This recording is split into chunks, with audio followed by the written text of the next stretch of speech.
Hello and welcome to the Q&A portion of Lovely Canva Crew. So we have the wonderful Trevor from Digital Alchemist, who is my guest expert today, because we've got a broad theme of printing. So if you have got questions about sort of design, branding and Canva, of course, you can ask that, and I will cover some little bits and bobs about Canva and print-based stuff as well, if need be. But I know that, Trevor, you've prepared a presentation. So if you would like to maybe introduce yourself quickly, Trevor, and if you would like to share your screen, I will allow that. I will allow it. Thank you. Yeah, I'm Trevor. I'm known as the Digital Alchemist. I've had various guises over the last few years, and I've always been involved in print design and stationery since I left school, because I started working at commercial stationers. So I've been designing before the days of these things called computers, when it was sort of rubbed down lettering, and I was amazed when the first photocopier turned up, and that blew my mind. So I've been around a little bit in the world of print, and now actually run my own print business and do the design as well as loads of other magical digital alchemy things. But let's talk about print today. I'm based in Rutland, in that hidden county, which some of you probably know where it is, but on an international scale, no one's got a clue. So it's that little bit in the middle of England you forget about. So it's all good. So let's try and share my screen. Share screen. Hopefully. So to Marie, who's just joined us, if you've got any sort of questions that you want to hop on, you can just unmute yourself. But there should be a portion to ask some questions, but I'm sure Trevor's amazing presentation will answer quite a few questions already. Well, I've kept it fairly brief, so it's about half an hour, aren't we? So yeah, have some questions at the end. Brilliant. I just wanted to cover three main issues that I come across when people send me artwork, because it's this whole thing, have you created print-ready artwork? And with the world of Canva introducing into the world, Canva was introduced into the world for mainly digital work, like social media, website graphics. And then it was like, I could design some stuff. I could design some business cards or a leaflet. And in the early days of Canva, it was not really designed for print. And I know they've developed and added bits on to make life easier in certain areas, but a lot of people don't understand the print terminology. And I found over the last few years, I don't think I've ever had anybody send me print ready artwork. So it's made my job more difficult trying to explain to people, well, that's wrong, that's wrong, that's wrong. And I think I'm just being difficult because they've spent hours and days and weeks creating their masterpiece, which I then have to politely tell them, well, it's not quite as it should be. So three main areas which I find all the time I'm explaining to people over and over again is what I wanted to talk about today. And the first one here is a picture of talking about bleed. And I'm delighted. I think Canva now actually has an option for bleed, which makes it a lot easier. And this is I can share that later if need be as well. This is a postcard for my wonderful wife Rosemary, who runs a business, and a front and back copy. And if you look at this back copy, there's three areas here I'm highlighting. The pink area is the bleed, which we'll explain as we go through the slides. The grey area is basically the safe zone, and the white is the print area. So on the back of the card, there's nothing actually going off the bleed because the text is all within this safe area. Whereas if you look on the front of the postcard, here's a photo, it's just a full photograph, and that goes right off the edge of the page there into the bleed area. So you're actually making the artwork bigger than what you need the finished sheet to be printed. And all will become clear as I step through the slides. So we go to the next slide, and then this is the sheets that I've laid out on, and I print multiple copies on a larger sheet. And so you can see the front and the back. And then here I've added, when I've imposed it onto the bigger sheet, I've added these little crop lines, which you can see are this slightly in from the edge of the print area. And these crop lines are where, once I've printed it, I'm then going to guillotine through those lines to end up with the finished sheet size that the customer's ordered, like say A5, rather than the slightly bigger version that you design it to. And there's the back of the card as well, with crop lines with various copies laid out on one sheet. So here, this is with the real crux of this. If you don't have the bleed and you're only designed to the edge of the sheet, in an ideal world, every sheet through the printer would be perfect. and the guillotine would be perfect, and you would just trim down the side of the bit of card exactly on the edge of your picture. But life isn't like that. If you've ever got close to a printing press, there is variability in how it prints. And if you look at this picture to the right, here's a stack of the card, and I actually cut through that so you can see it. And you can see the edges of all that little black trim lines going down the stack, and you can see they're not in a dead straight line. And that's because as the card goes through the printing press, it just moves very slightly. Each sheet will be slightly different. Some printing presses are more accurate than others, but there's always going to be that slight variation as it creeps through the press. And that's why you need to have, this is my guillotine, you need to have on here the picture overlapping the edge of that print area. So when the blade cuts down there, it cuts through, that's the blade cut down, that's all it's cut off. It's cut through all those lines, but it was cut the picture off. So what's left, the picture is then going right to the edge of the card, and you've cut over. So any variation in that print as it drifts, you won't get a sort of a faint white line that you would get if you didn't have that extra into the bleed area, if that makes sense. Thumbs up if it makes sense. Thumbs up, good. So that's why bleed, we always add a bit extra to the design. I know some online printing companies will have an option where if you haven't designed bleed, you can just sort of stretch the overall image so it stretches a bit bigger. And the problem with that is if your print here gets too close to the edge of your design, as that stretches, the whole thing will stretch to make it bigger, to sort of make it have bleed when it really hasn't. And if you're not careful on maybe a business card where it's all quite small and quite tight, you may actually end up trimming through some of your text, which is why it's good to have this safe area as well as the bleed. And each printer will probably have a different specification of what bleed you need. But I think in Canva, it just outputs, if I'm right, the last time I looked at it, it just outputs a standard bleed. You don't get a choice of how many millimeters. That's correct, yeah. Yeah.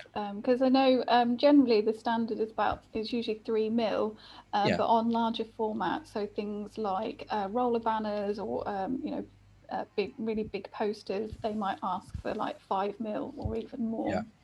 Yeah. It can. I mean, 3 is fairly good for most, if you're doing leaflets, business cards, posters, that kind of thing. But some of the large print work, or some of the work I do, like in book covers where you're going to wrap stuff around, did a job just the weekend where I had 30 mil bleed, but that's a specific requirement. So 3 mil, I think Canva does that, is going to cover you for most general things you're going to print, and you'll get away with that. But if you're doing something special, then you may need to tweak it. So that's bleed. The second big problem that people come across is color. And I see people, and you see them on social media saying, oh, which logo do you think best? Do you like this one in light dark blue or medium blue? And they want a view of life, and they've made their life's work to get this perfect color blue. They're thinking that they're going to design their logo. Now, the problem is with looking at a piece of artwork on a screen, all screens from the days of color television through to now all work on a 3-color system called red, green, blue, or RGB. And that is the screen you're looking on now, has probably LEDs rather than the old-fashioned TV actual lights, but it's mixing red, green, and blue in tiny little dots to create the picture. And that's how screens work. And the thing with computer screens is you can change the contrast, the brightness, the color mode, if you go into your settings of your screen, and you can change how that screen looks color-wise slightly. So if I look at a logo on my screen, it's going to be different to the logo you look on your screen and everybody else's screen. And people get so het up on getting their perfect shade of color, when actually what they're looking at is the shade of color on their screen. And it will be different on everybody else's screen. If you pick up your phone, your iPad, your laptop, your desktop, you will see slightly different shades all the time, because that's how the technology works. And it all works by mixing red, green, and blue. And you've probably seen these hex codes, which baffle most people, of your colors. And basically, without getting too complicated and too technical, you've got 3 elements, red, green, and blue. And red is a number between 0 and 255 is how it works, of red. So 255 in computer terms is FF, and 00 is 0000. So you're mixing these colors to create that code of red, green, and blue. Basically, hex is a hexadecimal computer coding thing, which is why that's what all letters and numbers as opposed to zeros. So this is old school kind of technology. This is what the latest stuff is. And that's how RGB works. So you will be looking on a screen working in RGB. When it comes to printing, we're putting ink or toner onto a piece of paper. And traditionally we're using 4 colors: cyan, magenta, yellow and black, to create colors. And a similar kind of thing we've got between 0 and 100 to mix a color. So cyan is 100% cyan and 0 and the rest, and so forth, or a combination of those will create the colors you want. And the problem you have is that you'll be creating on screen in RGB, and then you send it to a printer that will be printed in CMYK. And somewhere there has to be a conversion, and the conversion is not that precise sometimes. Sometimes you get lucky on certain shades and sometimes you won't. And there is no answer to it. There does seem to be certain colours that don't do so well, like more fluorescent, vibrant colours, and also oranges and blues tend to. So when you, that's why if you do download it from Canva as a PDF and you design something that's really bright and quite leery or whatever, and you open it up in your PDF viewer and the colours are duller, it's because of that conversion process. You know, it's trying to make it into something that will translate into being printable. I mean, there are various websites where you can type in an RGB code and it'll tell you what the CMYK code is, but it's pure mathematics. It's not actually going to give you what visually you're going to see, perhaps. And we actually had a customer that wanted a turquoise coloured gift wrap. We used to print gift wrap. And it was just solid turquoise to match their fabric. And they'd looked at their fabric, they picked a colour on their screen that looked similar to their fabric, used a computer website that said, oh, that RGB code is this CMYK code, sent us the artwork, we printed it, and it was completely different blue. And they said we printed it wrong, and we ended up nearly going to court over it. It was just crazy. So it is a problem. Here's one example, real life example here. On the left is a photo of a computer screen of the artwork in RGB, and printing that on paper on the right hand side is the color that came out on paper. And I think you can see the stark difference in those two colors. I know you're both looking at an RGB screen, which adds confusion to what you're looking at, but in real life, when you looked at that piece of print compared to what was on screen, it was a million miles away, you know, and that job took a real nightmare to try and get the RGB right, because they designed it in Canva and they wanted what they wanted, and it was just another headache getting it right. And this is what I'm saying, the problem, the print ready artwork I'm getting, if I printed what the customer sent me, the whole job would have been scrapped. Because the color would have come out wrong, would have produced loads of books, and the whole job would have been scrapped because the colors were all wrong. So do you to counteract that, and I don't know if this is something you kind of going to answer in a minute anyway, but when you're sending something to print, and you've done it in Canva or, you know, some other kind of non-CMYK based software, you know, because obviously we've got some design software that you can choose to do it in CMYK, and that's what I use generally. But would you say that definitely it's, if you're really needing to make it a specific color, that you get just sort of ask for proof copies, so just like a test run, always do a test run first so you can check the colors, and most printers do offer that option. Is that something that you encourage as well? I would say generally yes. It would depend on the job. You know, if somebody said, oh, I want 100 business cards are pretty cheap, I'd probably just run the job. And if it was totally wrong, it's cheaper and quicker to run it again right than it is to go through all the trouble of printing one. Because I print 21 on a sheet, so I've got to print 21, not one, sending it off, getting it paid. You know, for a £50 order, is it worth the effort? A job like this, which was thousands of pounds, then yes, it's worth getting the one-off proof, or even I mean, this one I proofed over a message on a phone sort of thing, rather than physical in the post. So it depends how much money you're spending on a job and how important it is and how specific. But I think the bit that worries me, you see it on social media all the time, people spend their life's work getting their brand color perfect, and they're not realizing that what they pick on their screen may be what they ideally like, but when it actually gets in the big wide world of other computer screens or on paper, it's then completely different colors. And they put a lot of effort I do explain. Picking the wrong color. So yeah, I mean, some traditional printers always used to do a proof and would not print the job unless you got a signed off proof. More and more nowadays, because the margins in digital print are shrinking and shrinking. Automation is where they make their money, so they haven't got time to go, well, I'll send you a proof in the post. So it's pros and cons either way, but it's being aware of it and how fussy are you over color. I think that's the point, you know, and how important is the job. So, but no, if the printer won't send you a proof and you need one, then find another printer. So yeah, and certainly there's a difference between like a small business owner where you want it to be somewhere in the realm of being the right sort of shade that taking into those sort of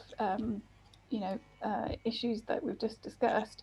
But if you are a big name brand, the kind of brand guidelines, the colors, you're working with Pantones, it's really, really important to have that consistency in color as much as possible on like the various printed items. But as a small business owner, it's deciding on what the job you're doing and what's your priority in terms of that. Yeah. I think the main thing is the consistency. That if you pick a color and you get a job, and you have some business cards printed or something, and the color comes out, and you look at it and think, well, that's great. At least you now know the color you've designed is the color you're going to get when it comes out.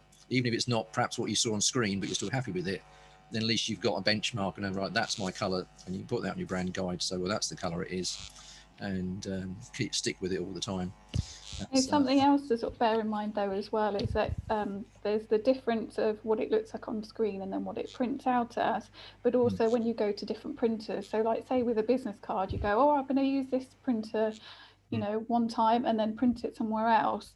Even though your artwork and colors have not changed, it will be interpreted slightly different. It will depend on how much ink is in the machine, in like how it's running, calibrated, and all sorts of other factors. So you could drive yourself mad. And again, it's a case of deciding on if you're wanting it to be color matched, say if you've got a business card that's going to be inserted in a folder, then you would want to get it printed at the same time, ideally, and with the same printer, and make sure that it's clear that they need to make sure that they run their setup so that it does match when they're sort of side by side. The color profiles you can put through your pre-print stage through your printer, without getting too technical about it, there are numerous choices. And you've got the different types of paper: gloss paper, matte paper, satin paper is going to all represent differently. Paper isn't all white. When you actually get to it, you can pick 2 sheets of paper and they're different shades of white. So again, they're going to show differently, and it is a minefield. I used to work in the plastics industry, and we had a whole color department, and every customer had a guy called an eye for color. He was a Welsh guy, and he had an eye for color, and the customer was always right. Regardless of what the computer said and what the CMYK and all those codes meant, the customer would always decide if the color was right or wrong. Well, that gray's a bit too dark, isn't it? Well, the computer says it's perfect, and it all, there's a long story I could tell you, but all it comes down to is if the price is right, the color's right. Yeah, fair enough. Would you like some business cards for £50 that are okay, or some perfect business cards for £500? Yeah. That's kind of the gist of where we're at nowadays with digital print and where we are with the design. So it's just being aware of it. I have to say, we nearly got taken to court on a customer who swore we printed the wrong color and just didn't want to understand how color was produced. And in fact, it was all their fault. We produced the wrong color. And what they did, they went off to another printer and printed some little business cards to prove we'd got the wrong color, and we never heard nothing again. There we go. So, just trying to stop people having those headaches, really. So, so that's your color. Image resolution is the next one. Again, it's always a bit of a headache trying to explain this one, but when you look at things like Canva and all the other image libraries, there's a load of free one and paid ones. Generally, the free ones, a lot of the time, you think, oh, that's a really nice photo. I'll pick that and put it in my design. And when you're designing for social media graphics, it doesn't matter because screens are low resolution in comparison to print. The images you pick will probably be fine. You're not creating huge images for a Twitter post. It's a tiny little thing you see on the screen. So resolution is nothing you have to really worry about. When it comes to print, you do need to worry about it. And because, we've all had it where customer sends the logo off their website, which is tiny in the left-hand corner of their website, and go, oh, I need a roll-up banner. Can you put my logo all over the roll-up banner? And you're trying to stretch an image which is about 1 centimeter wide to about 1 meter wide, and it doesn't work. It looks a disaster. And the customer says, well, I've had my logo designed. It's fine. I said, no, it's not fine. It's tiny. We cannot stretch it that big because the resolution isn't big enough. And I've tried to replicate here and mocked up the kind of difference that pretty much all the web images are probably going to be 72 dpi. That's dots per inch. I'm sorry we're in inches, but that's the way the world still says dots per inch. They'll catch up soon. And it's 72 dpi all goes back to the old typewriters when you had so many lines, how many inches per line when you're on a typewriter, and it's all stuck in inches still, but that's the way it works. And at 72 dpi, when you enlarge it up for print resolution, you can see it goes all pixelated. Hopefully you can see that effect. Whereas on the left-hand side, we've got high resolution 300 dpi, which is ideally what you need when you're coming into print work. And you can see the two, that if you have a low resolution image that you're going to scale up to print, it's going to look all horrible and pixelated. The issue I come across is a lot of websites where you get these images from don't say this image is low resolution, high resolution. It just, oh, it's a nice image. Do you want it? You know? And people aren't realizing that the images they're finding on image libraries are low resolution. It doesn't tell you, unless you go, I think people at iStock where you buy images will give you options of, do you want? It does depend. Even the free ones like Pexels and Pixabay, you can pick what the sort of the quality size of it is. In terms of sort of you working with the photos in the kind of the bank of Canva that they got there, it's a case of, yes, you can't specifically sort of know for certain what the size is. I haven't actually tried to look at that, so I've tended to do it by eye, that you can kind of see that if you try and zoom in or stretch something really big, if you're doing, say, creating your own A4 brochure or something like that, or a workbook, and you have a big sort of full cover image, and then you try and zoom in to a particular area on that image, there's going to reach a point where even by eye, even if you're not a trained designer, you're going to see that. Yeah. So, I mean, I think generally my experience is most images you get online, unless you're going to go off to Google Images and get some tiny little one, but most of the image libraries, even if you get a low resolution one, you're probably okay up to printing on A5, I would say, unless you're getting really fussy. But if you get sort of A4 and bigger, that's the time you're going to have to think, well, is the image good enough?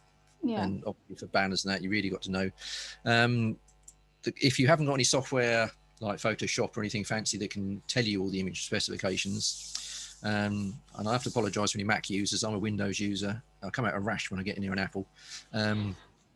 This is the file manager. If you right click and do properties here in the details tab, it tells you this image, how many pixels and what the resolution is.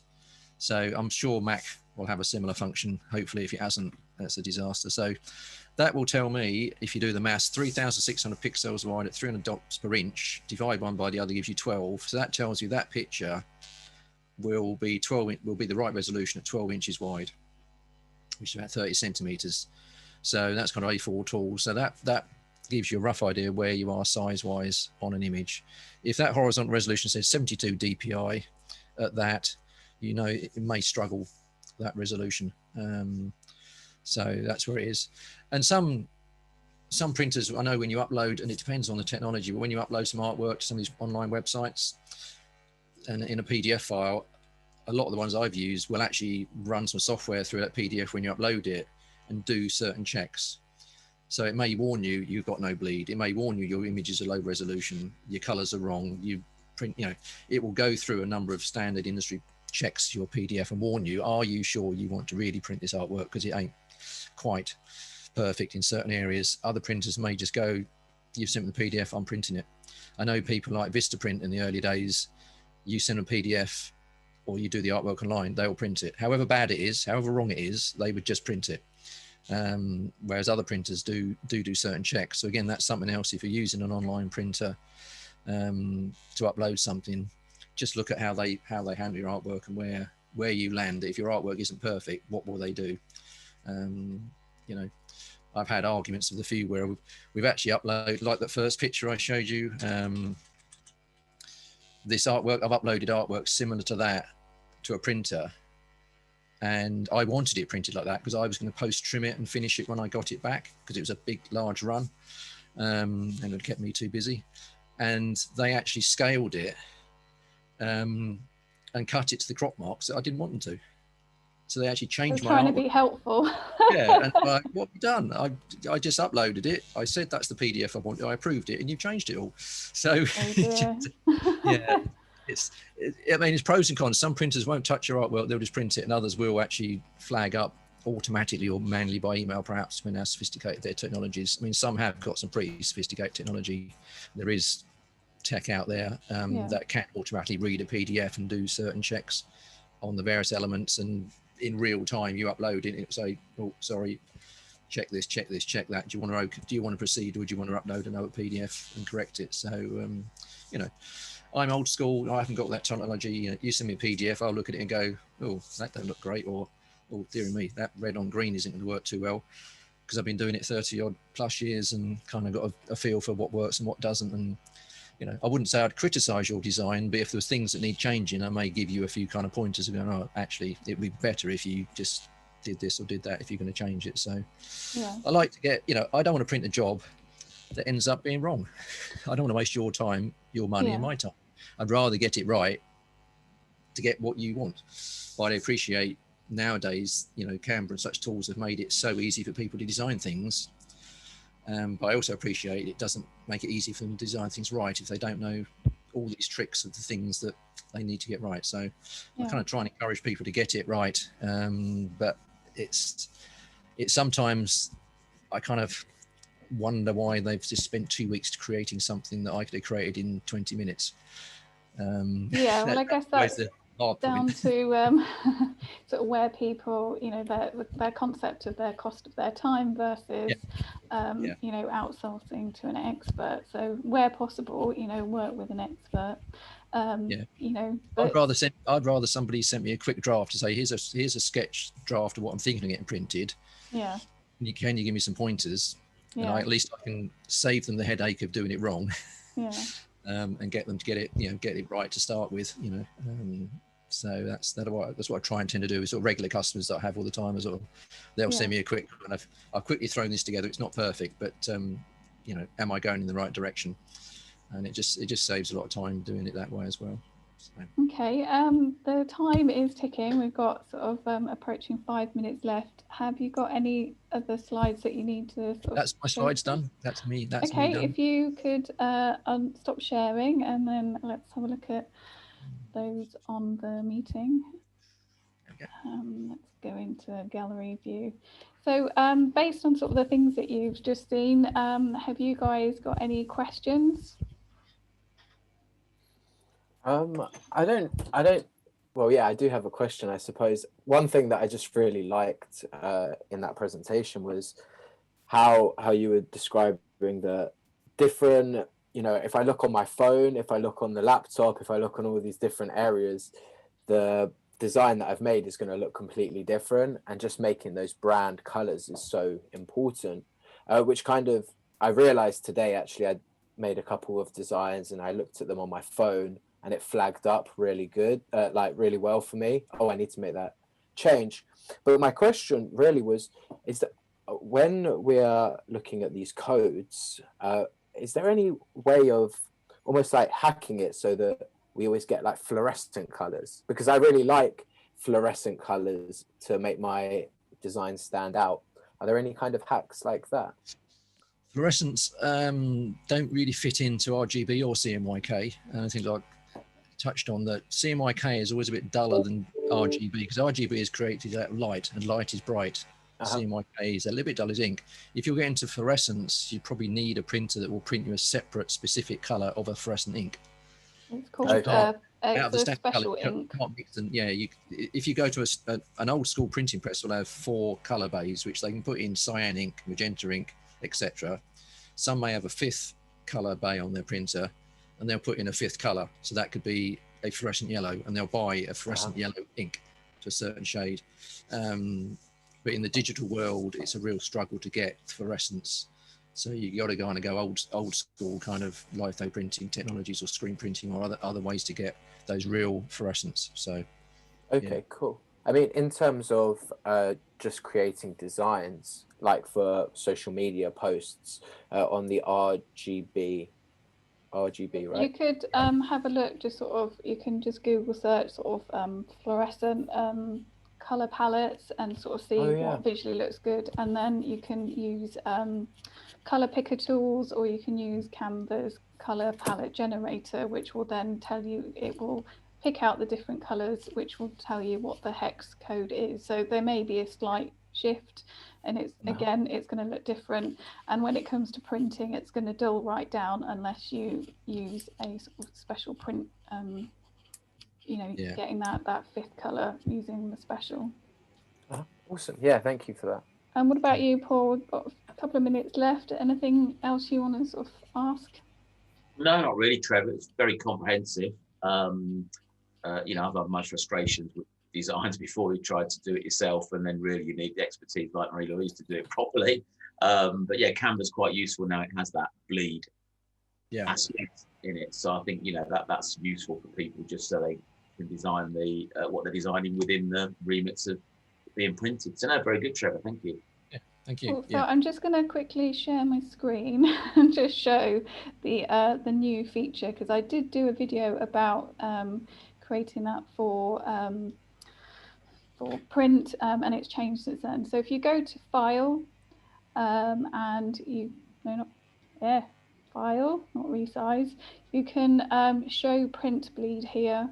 So that then brings that. So this is not a printing document. So you can see, if we zoom in a little bit more, that I've only put things to the edge. So if I want this to be a printed document, I'd need to make sure that my images went over into that bleed area. In terms of another thing that you can use is you can use Canva's sort of margin. So that's sort of a bit like what Trevor was talking about, your safe area. It does tend to be quite large. So on like business cards particularly, it's quite a big gap. So you don't have to use it, but it's certainly a good starting point to make sure that you don't put anything too close to the edge if you're doing something printing or in design in general. And you can also show rulers, and you can also show guides. So you can start adding, you know, your own, and these guides and things are not printable, so they're not going to show up on your print itself. They're just purely for you to be able to see where you're putting things. And when you're going to do something for print, then you need to make sure that you click on PDF print, and you want to select crop marks and bleed, and then you would download that as a PDF, and then you would get those marks like we saw in Trevor's display. Okay, well, we've got less than a minute, so I will wrap up there. If anyone watching on replay, or you guys here on the call, have got any questions, feel free to post it in the lovely Canva Crew Facebook group. Trevor's quite active. I appreciate, you know, you answering questions on design and print and stuff. So feel free to ask away. Yeah, have a good rest of the day. Hope this was useful. Thank you again, Trevor. I really appreciate your time. And it's always good to have that information out there so we can all learn. Take care now. Thank you, guys. Nice to meet you, Ben. Take it easy. Yeah, see you later.